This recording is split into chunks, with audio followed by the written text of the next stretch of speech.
Let's talk about digital identity, the podcast connecting identity and business.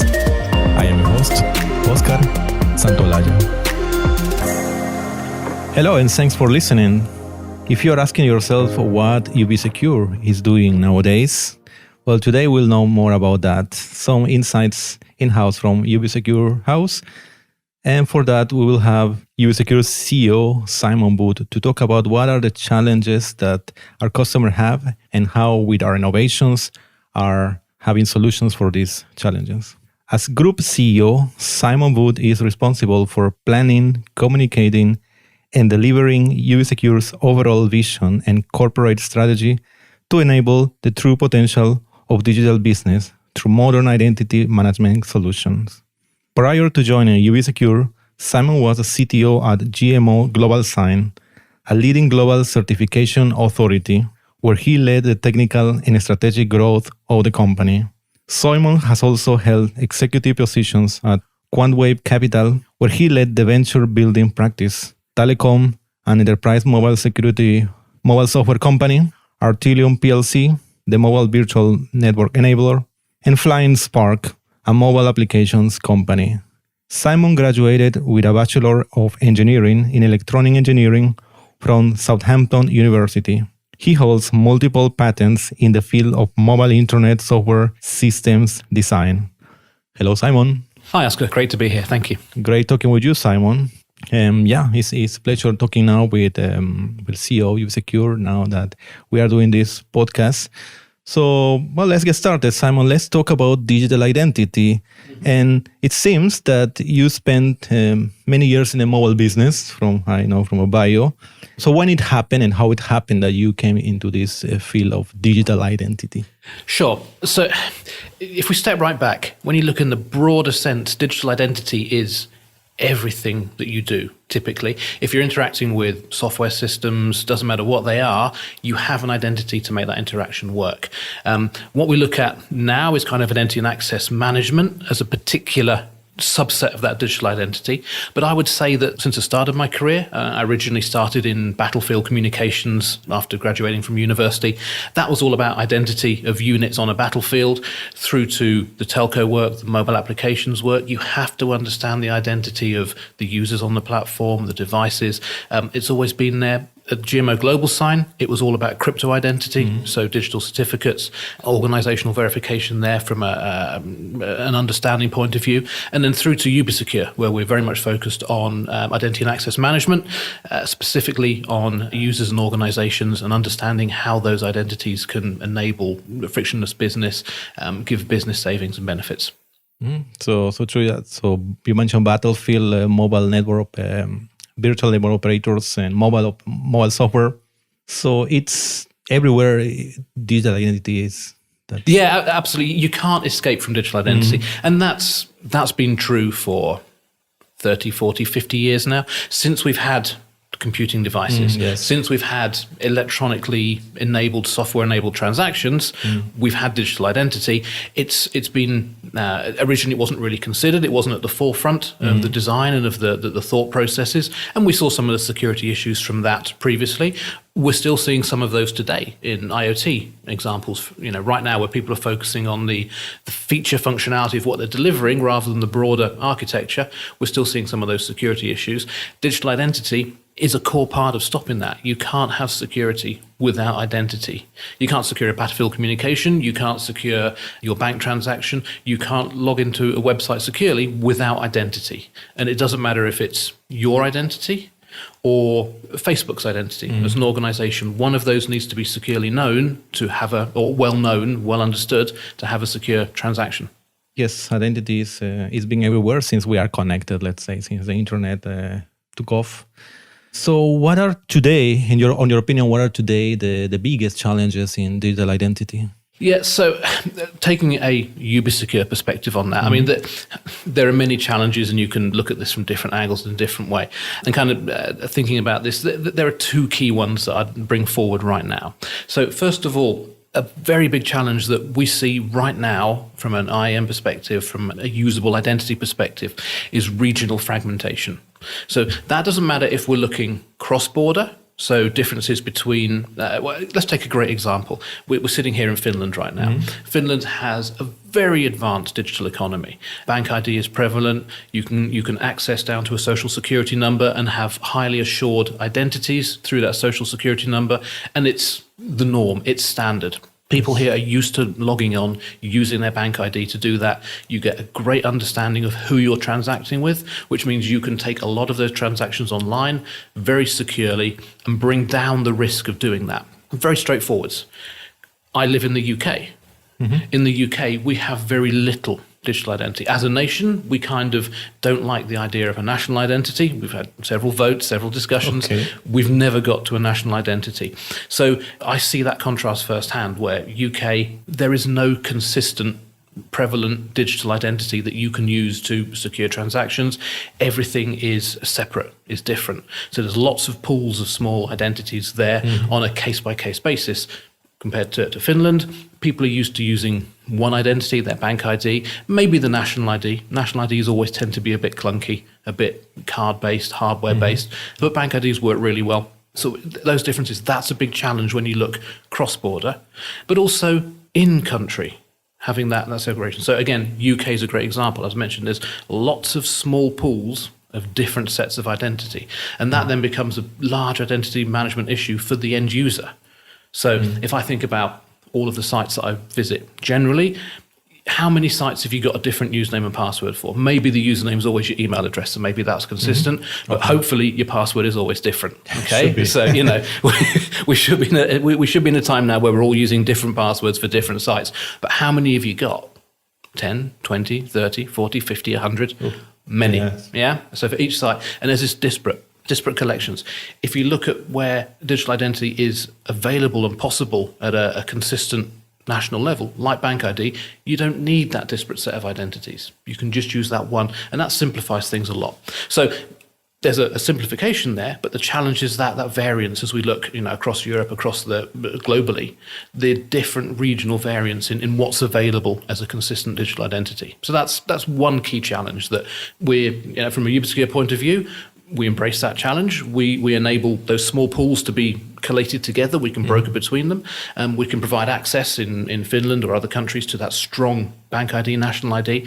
But that's still a challenge. Developers, when they're building their platforms, how do they solve that? How do they get access to that? How do they make that work efficiently? So that's a typical case of one of the challenges that we have there. The second one that I wanted to bring forward. Sure. And again, I touched on security issues previously when we were talking about digital identity. When people are looking at implementing identity management, there's always this build versus buy decision to make. Do you build it? Do you buy it? If you step that up a level and say, okay, we're an organization who specialize in X. It doesn't matter if it's insurance, selling cars, doing forestry work. It doesn't matter. As that organization, you are unlikely to go out and build the table for your software developers to work on. You're unlikely to go and design the computer at the motherboard level that your software developers will use, but we still see many people designing identity control systems in their software. They don't design the table. They don't build the table they use. They don't build the laptop that they use to code on, but they are still building things that are available as standard by experts in the field. And one of the challenges we see right now is, sure, you may be able to invest some of your software resource in delivering a small section of identity management for your organization, but it's not your core business. It's not where your IP lies. Why not outsource that, focus on where your IP is? And the risk side, and this is where the challenge comes from, the risk side is identity is complex. Look at the broad array of standards that are out there. Look at the depth of the standards that exist around that. They are complex standards to work with from an implementation level point of view. So don't build that. Buy that in, take that in. At one level, take it in from someone. It doesn't have to be Ubisecure. Take it from somewhere, but pull that in, focus your effort on your unique and pull that in, and don't take those risks. Don't expose yourself to those challenges of what's there. So it's somehow underestimated the implementation of digital identity. Yeah, so it's easy to underestimate not only the implementation, but the ongoing maintenance. That's time that you could be spending on your core capability. So you have two main challenges. Two things. I mean, we could probably list many, but I thought those were kind of two two material key ones to bring forward. Fragmentation, that's correct. across countries and inside countries as Yeah. well, and build versus buy. Okay, I also recently noticed that you have been writing about a new concept, at least to me, a new concept. It's called Right to X. So I would like to hear from you more about that. Absolutely. So, taking a very simple view from my point of view, Right to X is an evolution of where UbiSecure has come from and is going to over the last 10 years. At one level, it's not new at all. At another level, it's groundbreakingly new. So it depends upon the perspective that you choose to look at it at. Very simply expressed, it's the online ability to assert your right to do something. At its highest, simplest abstraction, your ability to say, I'm this person and I have these rights to do this. Now, on that simple definition, that exists already. That could be the definition of a SAML assertion. That could be the definition of an authorization response. Where this gets more complex and starts to differentiate is around who that is being applied to. So traditionally, when you look at identity solutions, they focused very much on the individual. So today, the majority of identities that we deal with are individual identities. So I'm here talking to you, you're talking to me, we're talking to each other as individuals. When we interact, when we look at systems that we can log into, we log into those systems as us or digital identity versions of us, however you want to phrase that. When you interact on the web at scale, you're interacting as you with some endpoint. Now, if you actually step back and look at any particular transaction and you have identities in that transaction, what's the value of those identities? The value of those identities is actually quite low for an individual. The proof point of that, go and stand in the middle of a desert island where you're the only person. You have the same identity. What's the value? It's zero because there's no one to interact with. The value only comes from the interaction that you have. So you need the interaction to frame the value. The value actually comes from the transaction between those two identities. That's where the value comes from. The identity enables that transaction to happen or enables it to happen securely, lowers risk, whichever viewpoint you want to take on that. So the identity enables the transaction to happen, and that's where the value comes from. Look at that transaction in a bit more detail. When you do anything online, almost anything online, you will be finding that it's you interacting with an organization. Yeah. So you will buy something from Amazon. You will take something to the post office. You'll book a parcel with the post office to be collected. The transaction is almost always between an individual and an organization. But what's that organization identity? How do you know who you're interacting with? Where does that come from? Today, and this kind of ties in with the work at GMO Global Sign. Today, that identity at one level, that comes from the certificate that you maybe see, maybe notice, maybe understand what a green bar means. I'm not sure my mum knows what a green bar means, however long it's been there. So is that a valid identity? Don't know. But you can see that it's a secure site. So you say, okay, I will trust British Airways to go and book a flight ticket, and I'm interacting with British Airways. But if you look more generally in the identity world, look at all the platforms that are out there, it focuses on the individual, not on the organization. Right to X becomes much richer when you understand that the identities that Right to X deals with can be either individual or organization seamlessly. So it can be either of those. That becomes even more important when you start looking at delegated rights. So this is not the rights that you inherently have, this is rights that you've been given. And then who's the you? Is you Oscar or is you UbiSecure? And if it's UbiSecure and you don't have an organizational identity, how can you possibly delegate rights to a company? But actually that's what you do all the time. I'll come back to this example time and time again because it's very concrete, very firm, and it's something that we've been doing for the last 10 years. But think about a tax return. Maybe you use an accountant to help you with your tax return, and you might work with Fred, whatever his name is, at the accountants to do that tax return on your behalf. You're actually empowering that company to submit your tax return. Fred's doing the work, but whoever that accountant firm may be, pick anyone you like, it's that company that's submitting the return. And it's that company that provides insurance against anything they do wrong. It's not Fred that will be insured, it's the company. So being able to delegate to a company is actually what happens. That's actually what you're doing. How do you do that online without you having to delegate to Fred? That's what Right2X solves. That's the problem that it solves. It allows you to seamlessly work between individual and organizational identity. So that's the starting point. There are many layers of complexity behind that. So where has this come from? Last year, almost exactly a year ago, UbiSecure was accredited as a local operating unit. A local operating unit is an entity that has been audited, vetted, checked to enable them to work at it. Also, they've been checked that they work at a level where they are allowed to provide legal entity identifiers. A legal entity identifier is a global standard.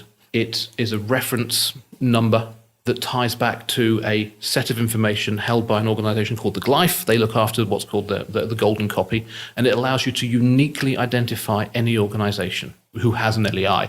Any organization can apply for an LEI. Some organizations have to have LEIs, and it depends upon the domain you work in. How is adoption right now? The adoption of LEIs is today, in terms of percentage of organizations, reasonably low. So there is something like 1.5 million LEIs issued today. We're seeing incremental regulations driving more and more companies to have an LEI. But we're also seeing more and more use cases where you get additional business benefit from having an LEI. Yep. So we're seeing an exponential increase in that uptake. And certainly from our perspective as an LOU issuing these LEIs, we're very much seeing an exponential ramp-up rate of the issuance of those. So at some point in the future, there may be 50, 60, 70, 80, 90% coverage of organizations with LEIs. That's low today, but growing. That LEI ties back to a highly assured definition of who that organization is. So a vetted address, a vetted director, or someone who is authorized to request for that company. And that is the basis for the Right2X proposition, that record. So we now have, through issuing an LEI, we have a very precise definition of who the organization is, and we have a vetted person who is empowered to request for that organization. Through additional vetting levels, we can understand that they are empowered to represent for that organization. And at that point, that user can now delegate that representation power in any different form to anybody they choose using the Right2X platform. The Right2X platform, at one level, it's something we've been doing for a long time. The Finnish Tax Authority have been running it for the last 10 years in a different guise, but doing the same thing, allowing organizations to delegate to organizations, to people to delegate to organizations, and people to delegate to people. So it's a 2x2 matrix that's built up from that, with individuals, organizations on the top and individuals and organizations down the side. You can do any of those four possibilities. That allows that business process to be taken online. Now, in that scenario, we don't have the LEIs behind it because the LEI is a new addition to what we're doing, and that builds out the value of Right2X as a generic platform. In that scenario, the organizational identity is defined by essentially the tax office here in Finland. So it's a closed definition. It's not a public open definition, and that limits the usability. But with the new Right2X platform, based on LEIs as the organizational identifier, and that's what's new. So what's new?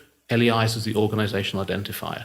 Based on that gives us the benefit to take that onlining of business process, the delegation from individual to organization to individual in a seamless fashion, and truly enable those business processes. Mm-hmm. Yeah, the example of the Finnish tax administration is an excellent example that is like a pre-generation of Right2X without the LEIs, as you mentioned. Mm-hmm. And what are the types of organization that would benefit the most with Right2X today? Yeah, so it really is a horizontal application in that sense. Any organization which has online processes, either for internal or external, ideally spanning those, will get benefit from the Right2X proposition. We've described the government example with tax and so on, but you can see that fitting into healthcare. So also work and pensions type of scenarios where a family member needs to claim disability allowance for another family member who can't get to do the claim or to process that, or is incapacitated somehow, so they can delegate those rights. Think of it kind of like an electronic power of attorney that can cross individuals and organizations. Anyone who's using that or would benefit from that kind of capability can benefit from this. And we have active use cases in energy right now, so sharing information to electricity bills or energy usage and consumptions, for example. Finance. So again, that could be the tax example. But also, for example, here in Finland, there are loan management applications for funding, and our platform is powering that. So there's a great finance example there.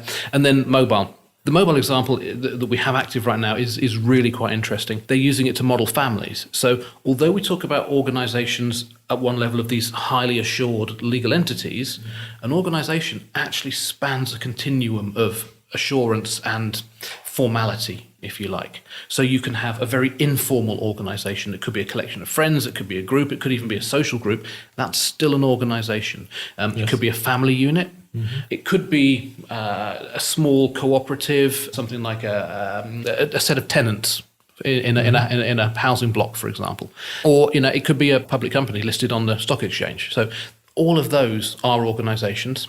The legal entities side of that, the limited companies, the publicly traded companies, that's where the transactional value lies, or the high value transaction. But there is a large amount of benefit for these smaller organizations. And the mobile use case is exactly one of these smaller organizations where we're looking at family units, simply sharing minutes, texts, data allowances between family members. So you're basically giving someone a right to use your mobile package. So it's a very broad set of use cases. I guess the other significant use case there that we kind of have to touch on is KYC, know your customer. So at the point that we have an assured organization through an LEI, where we have an assured individual as well, now in somewhere like Finland, that's easy. We get them to log on with Bank ID. We understand who you are straight away. In somewhere like the UK, that's slightly more complex, and we need to go through vetting processes and so on to understand the individual. We can take that collection of information, and that looks like a KYC record to some degree. And that can be used to simplify KYC processes. Now, your thoughts immediately turn to banking. Banking have very strict requirements on KYC, more strict requirements on liability and the inability to outsource that liability. So there are some restrictions on the banking side of that. But on the next tier down, so SIM card subscription, signing up for any kind of rental service, any of those sorts of areas, this works perfectly and can offload a lot of that KYC processing straight away. Yeah, definitely. Quite many examples, as you said, and it goes beyond the organization. When we first think about organizations, there's like a tax administration office, big corporation, but then you have given examples such as just families, now cooperatives, a house, people living in a house. So this definitely unleashes many possibilities. What would you say is the main business value of Right2X? The business value actually comes from the transaction that this enables. So as I said earlier, identity itself, of course, you can assign a value to identity, but in and of itself, I personally think an identity has a very low value. That identity enables a transaction or an interaction, and that interaction is where the value comes from. So if we take some real live use cases at the moment to talk about the value of doing this. So let's go back to that tax example. Right now, using public published data from the Finnish government, having that system in place is saving them between 6 and 10 euros per transaction. Okay, so that is a large saving on each individual transaction that takes place. Yes. And if you think about the scale of what those transactions could be, Finland is about 5.5 million people. Let's say 3.5 million of those have to interact with the tax authority. These are approximate numbers. Sure. So let's say 3.5 million interact, and they're saving 6 to 10 euros per transaction. Those people are going to interact probably once a year.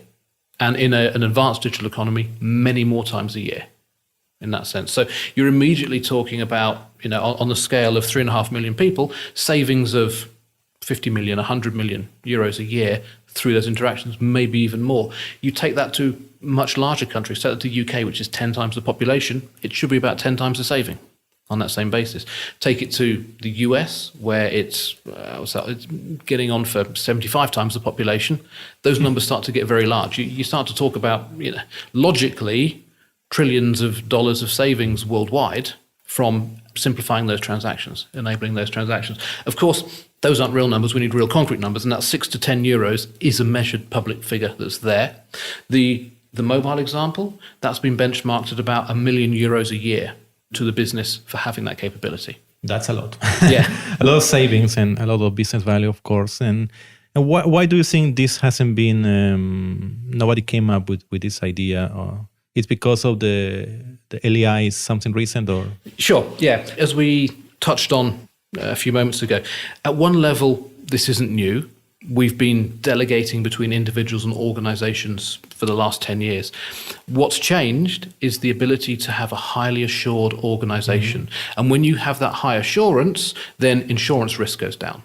So it makes it more viable in more places. So it's exactly bringing on the LEI, the availability of the LEI to give us a highly assured organization identity, and coupling that in alongside a either strongly authenticated individual, so we know it's the same person again, but we don't know anything about the individual, or a highly assured individual, we know it's you, based on social security number, passport, driving license, whatever techniques might be behind that. That's kind of secondary to this. Bringing in that high assurance of the organization is why this is making a difference right now. So that is the change at this point in time. Mm-hmm. Yeah, you were mentioning Finland as an example, so UK, you also project a bit how the numbers would grow if you see in US. In which countries today do you think this would work well today? Sure. So countries that have a digital identity already will get the best value from this immediately. So if you look at Nordics, Baltics, where there's a very strong digital identity framework in place, then it's much easier for rapid adoption, for rapid return from those areas. If we look at, take UK as I don't want to call it a counterexample, but kind of a harder case. You don't have highly assured individual identity as an easy accessible point within the UK. Highly assured individual identity can exist in fragmented pools and does exist in fragmented pools. There's a lot of work going on right now through various separate government projects. We've had Verify's changing right now. We see HMRC, DWP, various government organisations creating their own identity pools at the moment. We've got Government Gateway. So there's all these different bits and pieces. Many of them are not accessible outside of government. So we've got these different pools that could be used. They're inaccessible right now, but there are fragmented small pools, and those fragmented pools would work. But of course, when you're trying to bring on a business process, it has to be consumable by anyone that process might touch. So you can make it work inside your current context. So I might be able to assure your identity for the sake of the transaction that we want, even though you can't present me a digital credential, which is high assurance in its own right. A parallel example is the way that most organizations who do email signing with certificates do that. The organization is vetted by the certificate authority, and then the organization is empowered to say, this employee can have one, this employee can have one, this employee can have one, and it's constrained by the domain name of the email, for example. So within that context, that's not a globally strong, highly assured identity, but it's highly assured within that use case, because that organization has said, yes, that's someone that I know, and I will kind of vouch for them on that basis. So you can make it work in those smaller pools, but the greater returns, the immediate fit is where there is an existing highly assured individual. The LEI brings the highly assured organization, and the two couple together at that point. And is this concept also the way we are building in UB Secure is based on standards? Absolutely. So standards are critically important to what we do. The standards are critically important to any IAM player. So we all have to implement the basic standards. We have to interoperate. If you can't interoperate, there can be no transaction. So value falls apart at that point. So standards are fundamentally important. We have a number of guys within the team who, while maybe not dedicated to working with standards and tracking standards, it's certainly a key part of what they do. And within our platform, standards are a fundamental part of where we invest engineering resource and development time. A side example, recently, we've launched the CIBA client-initiated back-channel authentication add-on to the specifications. So we're now live with that. We have that deployed at a large customer, and we're tracking, real-time evolution. That's now an approved standard, essentially. So that's out there. It is very important to us. The whole RTX platform sits on top of our standard identity server, so it leverages all those standards, and it's normal interaction with any external party. Yeah. So the one who wants to implement this will be facing OpenID Connect, this kind of standard. Yeah, indeed, yeah. Mm-hmm. And now that we have talked about Right to X, it's a very interesting concept and sounds like it's going to take off, not only in the country you mentioned, but beyond that. Could you leave us with a tip that we can use, not beyond organizations, beyond business companies, for the individual, something that we can use to improve, to protect our digital identity? So, ironically, digital identities are there to make things easier. That should be the purpose of a digital identity. They make it easier, simpler, quicker, less friction. That makes it quick and simple and easy. That makes it very easy just to click the button as your password manager auto fills in your credentials or whatever it might be. The thing that I would say to anybody is stop. Think about where your credentials are being entered. Who are you giving them to? So it may be a bunch of stars appearing in the password box, so it's nice and protected, it's over an SSL link. Who's at the other end of that? What are they doing with that? So yes, it makes it quick. Yes, it makes it easy. And it's that quick and easy that causes some of the challenges that we see today with, phishing attacks and security breaches and so on. Technology is getting really good. Technology is never infallible, but it's getting much harder to breach the technology. It's getting much easier to breach the people right now. So targeting the individuals, phishing attacks, whatever it might be, much easier to get to the individual. So just when you're going to use your digital ID, just take an extra second to think who you're using it with. Are you using it with the right person? And does it really look like they're the right person? Because it may look like a PayPal website. Is it the PayPal website? Are you in the right place? So just take one extra second before you hit that log on button with your credentials sitting there, or before you present those credentials. Or the pay button, yes. Yeah. Oh, that's a thing, very good habit, I would say. That take one extra second to check. just double think. Is that right? Okay, yeah, it's the right site, it's the right place. This is good. Let's go. I think excellent takeaway from that. Thanks a lot, Simon, for this interview. I would like to hear how people can find you personally. Simon Wood, how can we found on the net? So you can find me on LinkedIn, on Twitter, all of the contact details. You should be able to get straight off the UbiSecure website. So I think we're quite open on there about where everything is. So yeah, absolutely. I'd love to hear from any feedback from this or any questions people have got. Very happy to take those and try and get some answers back to you. Okay. Well, great talking with you, Simon. Cheers. Thank you very much. Thanks for listening. Let's Talk About Digital Identity is produced by UbiSecure. Be sure to subscribe and visit ubisecure.com/podcast to join the conversation and access the show notes. You can also follow us on Twitter @ubisecure or find us on LinkedIn. Until next time.